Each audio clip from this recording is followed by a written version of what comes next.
house! No, it's not! Fine! Get off my property! Get out! It was a bright Saturday morning in the small American neighborhood of Willow Creek. Children played in the yards. Sprinklers sprayed little arcs of water over the freshly cut grass, and the smell of barbecue floated faintly from a few houses down the block. But not every corner of Willow Creek was filled with peace. At the very edge of the street lived Sarah Mitchell, a 45-year-old woman with a strong spirit and a heart that never backed down. She wasn't the kind of woman who blended quietly into the background.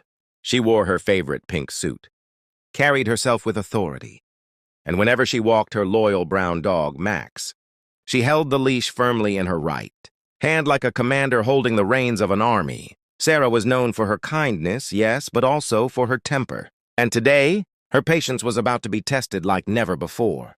The villain appears. At the other end of the street stood Karen Holloway, the self-proclaimed queen of the Homeowners Association. Karen loved rules, especially when she could twist them for her own benefit. Her hair was tied too tight, her sunglasses too big, and her clipboard, always tucked under her arm, had become more of a weapon than a tool. Karen spotted Sarah walking Max and immediately stormed toward her, clicking her heels on the pavement like a marching soldier. The neighbors knew what was coming. Some peeked through their curtains. Others pretended to water their plants, eager to witness the drama. Karen raised her voice. "Sarah, once again you're violating HOA rules. That dog of yours, it's not allowed in the community park without a muzzle. And that pink suit? Completely against our dress code for homeowners gatherings." Sarah froze, staring at her in disbelief. Her lips curled into a smirk, but her eyes burned with anger. She tilted her chin and replied firmly, "Karen, there is no rule about what color I wear, and Max has never harmed anyone. Stop making things up just because you don't like me." The tension between them was like fire catching dry grass. Sarah's hand tightened around Max's leash, and Karen's grip tightened on her clipboard. Two queens in one neighborhood, one with power on paper, the other with power in spirit. Police enter the scene, but Karen wasn't finished. She had connections. Within minutes, the faint sound of sirens echoed through the street. A black and white police car rolled slowly into the neighborhood, stopping right between Sarah and Karen. Two officers stepped out. Their uniforms were crisp, but their smirks were anything but professional.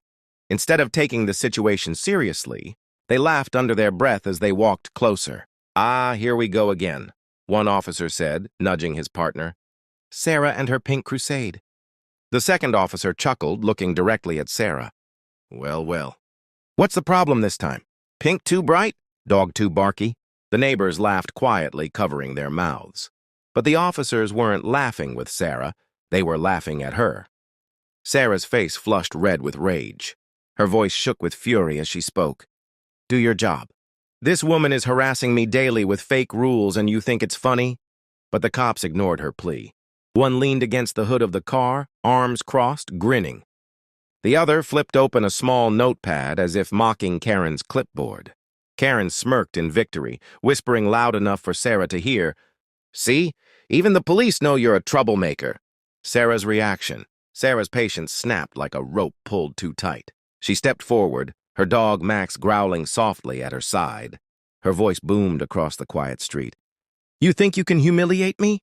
You think I'll back down because you have a badge or a clipboard? No, I will not."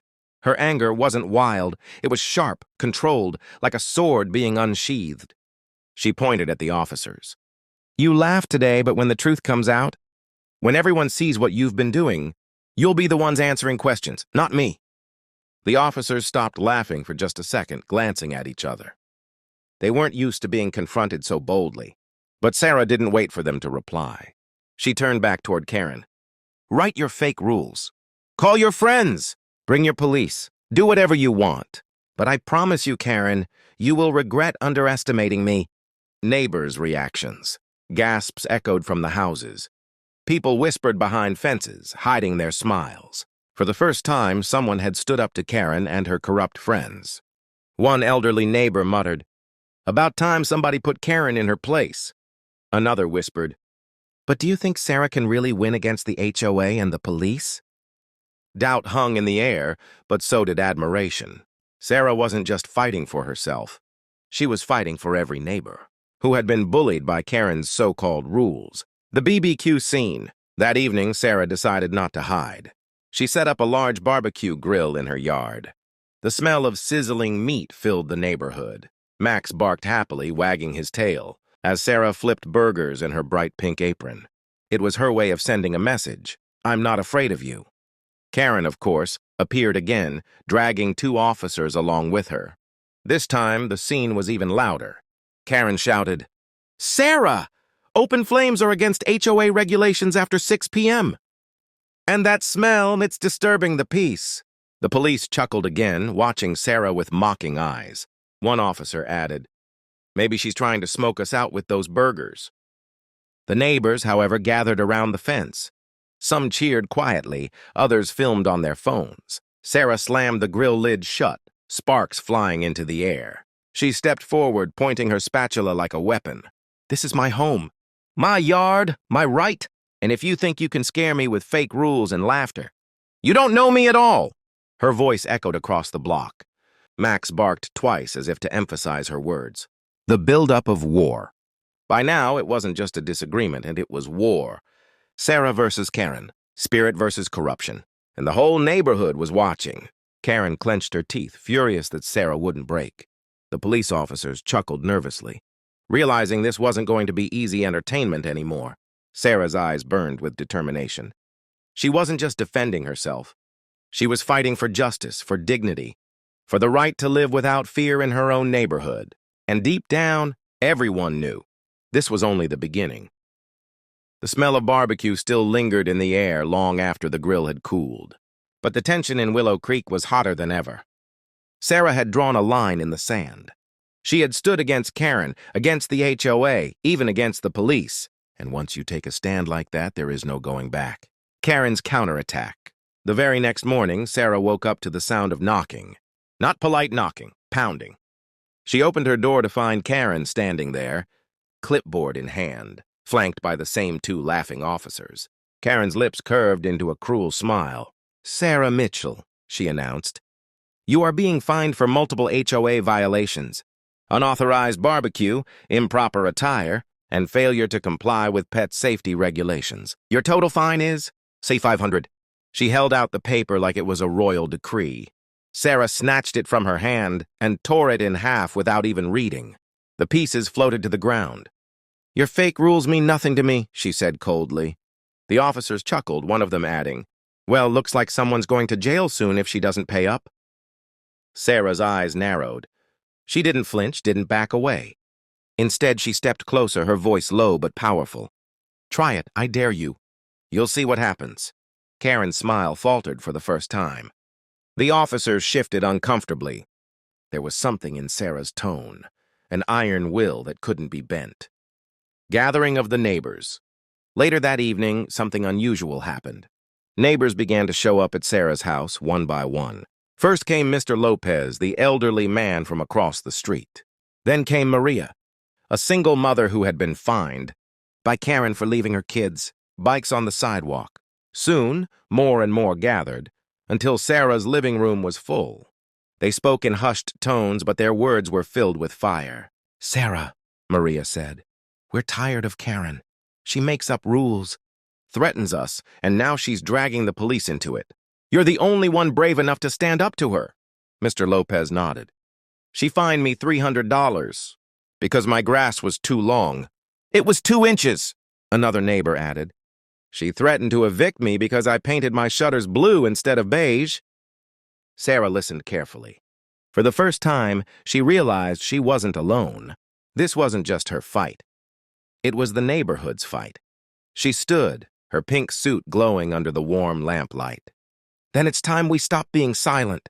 It's time we stand together. No more fear, no more bullying, no more Karen." Cheers erupted in her living room. The battle lines were drawn. Karen's dirty tricks. But Karen wasn't going to let her power slip away so easily. She doubled down. The very next day, bright red notices appeared on several doors in the neighborhood. "HOA violation, final warning." Sarah's yard was plastered with 3 of them. Her mailbox was stuffed with threatening letters. One even read, "Failure to comply will result in legal action and possible eviction." Karen strutted down the street as if one even read, "Failure to comply will result in legal action and possible eviction." Karen strutted down the street as if she had already won. The officers cruised by in their car, smirking at Sarah's house as though it were entertainment. But inside, Sarah was far from broken. She was planning Sarah's secret weapon. Late at night, Sarah sat at her dining table with her laptop open. Max lay at her feet, tail thumping against the floor as she typed furiously. She wasn't just angry, she was smart. She started gathering evidence. Photos of Karen harassing neighbors, videos of the police laughing while refusing to enforce real laws, copies of official HOA bylaws that Karen had twisted to suit her agenda. And then Sarah did something bold. She contacted a local journalist, someone known for exposing corruption. The journalist agreed to meet her. The ambush meeting. The following Saturday, Sarah walked Max to the park, wearing her brightest pink suit. The neighborhood watched, curious, as she approached the benches where Karen stood with the two officers. But this time, Sarah wasn't alone. A woman with a camera followed her, recording every step. Karen scoffed when she saw her.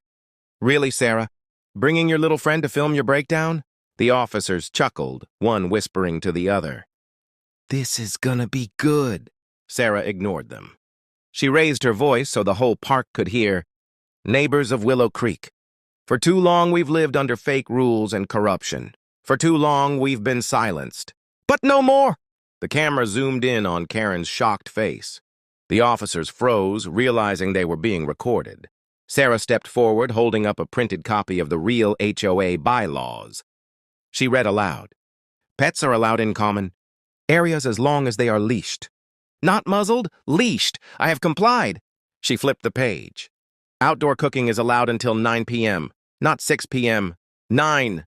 Gasps spread through the crowd. Sarah's voice rose even louder. "You've been lied to, tricked, bullied, but not anymore." Karen loses control. Karen's face turned red. She lunged forward, trying to snatch the papers from Sarah's hand. But Sarah stepped back, holding them high. The journalist's camera caught everything. Karen's rage, the officer's discomfort, the neighbors' shocked expressions. "Turn that camera off!" Karen shrieked. "You can't film here." But the journalist just smiled. "Actually, I can. Public park. Public officials. Public record." The officers quickly looked away, suddenly silent. Their smirks had vanished. For the first time, Karen realized she wasn't untouchable. "Neighbors, rise up." The crowd began to murmur. Then one neighbor shouted, "She fined me $200 for leaving my trash cans out too long." Another added, "She threatened to sue me for planting roses instead of tulips." Voices grew louder, angrier. The tide had turned. Karen stumbled back, overwhelmed. Her precious clipboard slipped from her hands, hitting the ground with a dull thud. Sarah stepped forward, her voice calm but firm. "It's over, Karen. The neighborhood sees the truth now. And soon the whole city will, too." The journalist's camera kept rolling, capturing every word. Police retreat. The officers finally stepped in, but not with laughter this time. They mumbled something about needing to leave and hurried back to their car. The crowd booed as they drove away. Karen stood alone, trembling with rage. Her power was slipping like sand through her fingers, and there was nothing she could do to stop it. The Pink Queen of Willow Creek. That night, Sarah hosted another barbecue, bigger than before. This time, the entire neighborhood showed up. Children laughed, dogs barked, neighbors shared food and stories. And in the middle of it all stood Sarah, her pink suit glowing under the string lights. Her dog Max proudly at her side. She had become more than just a neighbor. She was a symbol. The Pink Queen of Willow Creek. But as the night wore on, Sarah knew this wasn't the end. Karen was wounded, yes, but not defeated. And people like Karen never go down without one last fight. Sarah took a deep breath, staring into the night sky. The battle was far from over, but she was ready. The sun dipped lower behind the row of houses, throwing long orange streaks across the street. The neighborhood smelled of overcooked barbecue, half-burnt hot dogs, and spilled beer. Sarah's dog tugged lightly at the rope in her hand. Restless, sensing her tension, Sarah herself stood frozen, anger burning in her chest. Laughter from the police officers still echoed in her ears, their mockery lingering like poison. Karen, the villain in her carefully pressed outfit, strutted across the yard with an arrogant smirk. "Well, Sarah," she sneered, "looks like everyone agrees. You're the problem here. You and that mutt of yours." Sarah's hands tightened around the rope leash, her knuckles whitening. She wanted to shout, to lash out, but she bit her tongue. Around her, neighbors gathered in little clusters, whispering. Some shook their heads in pity, others in judgment. And the police? They were already leaning against their car again, arms crossed, still chuckling among themselves. Sarah finally snapped. Her voice shook but carried through the evening air. "I've had enough of this nonsense. You think you can bully me out of my home with your fake rules and your lies? Karen, this isn't over. Not by a long shot." Karen only laughed louder. "Oh, sweetheart, it's already over. Tomorrow morning the HOA board will meet. And guess what? I'll be there. And you won't stand a chance." Scene, the HOA hearing. The next morning arrived faster than Sarah wanted. She barely slept. The images of Karen's grin and the officer's laughter haunted her all night. By dawn, she dressed in her pink suit again, combed her hair back firmly, and held her dog's rope with a determined grip. The HOA hearing was set in the local community hall. Fluorescent lights buzzed above cheap folding tables. At one end sat a panel of 3 board members, stern, tired faces pretending to be neutral. Karen was already there, seated smugly with a stack of papers in front of her. To Sarah's shock, the 2 police officers from last night were also present, sitting casually in the audience as if invited to testify. Sarah's pulse raced. The deck was stacked against her. The chairwoman of the board cleared her throat. "This meeting is to address complaints against resident Sarah Thompson for repeated violations of HOA rules, disturbances to community events, and failure to comply with neighborhood standards." Sarah stood tall. "I would like to see these so-called rules. I never agreed to them. I've lived here 15 years and not once have I been told I was in violation until Karen moved in." Karen slid her papers forward dramatically. "Oh, but you have been violating them. Rule number 12, no pets above 20 pounds. Rule number 7, yards must be maintained to board standards. And rule number 20, residents must participate in community events when requested." Sarah scoffed. "None of those are in the official handbook." "You made these up!" One of the police officers chuckled loudly. "Sounds like she's just mad she can't follow the rules." His partner smirked, shaking his head. The room broke into a ripple of laughter. Sarah's face flushed crimson. Her dog barked once, loud, echoing against the walls. The leash strained in her hands, and for a moment, she imagined letting go, letting the animal bare its teeth at these people who ridiculed her. But she held steady. "Listen to me," Sarah said, her voice steady but low. "This is harassment. This is corruption. You're twisting everything just to drive me out. But I'm not leaving. I'm not breaking." Seen Sarah alone. That night, Sarah walked home under the pale glow of streetlights, humiliated. The board had suspended judgment, but she knew it was just buying Karen more time to fabricate evidence. Neighbors avoided her eyes as she passed. Some even crossed the street. She reached her small white-painted house, the paint peeling a little, but it was hers. It had been her sanctuary for 15 years. She crouched on the porch, resting a hand on her dog's head. The animal licked her fingers gently, sensing her sorrow. Tears pricked her eyes. She whispered, "They won't break me. Not you, not Karen, not the police. This house, this life, I fought too hard for it. If they want to fight, they'll get one." Inside, Sarah began pulling out old files, old receipts, every HOA letter she had ever received.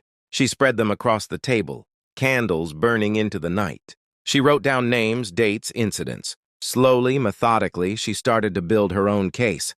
Scene, Karen's scheme.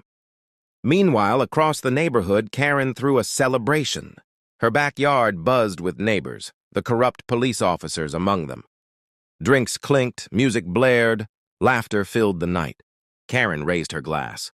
"To order, to rules, to finally cleaning up our neighborhood from undesirable elements." The crowd cheered. But behind the noise, 1 or 2 neighbors shifted uncomfortably. They weren't sure anymore. Sarah wasn't a bad person. Everyone had seen her kindness over the years. Something about Karen's intensity was starting to feel wrong. Scene, Turning point. Days passed. Sarah collected evidence. She discovered Karen had forged signatures, faked rule books, and even bribed certain board members with favors. The corrupt police had covered for her, laughing at every complaint Sarah had filed. But Sarah wasn't alone anymore. Quietly, a few neighbors began approaching her. "We've seen what she's doing," whispered an older man. "We don't agree. If you fight, we'll stand with you." Sarah felt hope spark in her chest. Her dog barked in agreement, tail wagging as if sensing the shift. One evening, Sarah looked at the stack of papers on her dining table, at the quiet support beginning to grow, and at the rope leash in her hand. She clenched her jaw. "This ends soon," she murmured. "And when it ends, everyone will see who the real villain is." Her reflection in the window looked fierce, almost unrecognizable. Not the woman broken by laughter, not the victim of harassment. This was a warrior preparing for battle. And in that dimly lit room, with shadows flickering across the walls, Sarah's revenge truly began.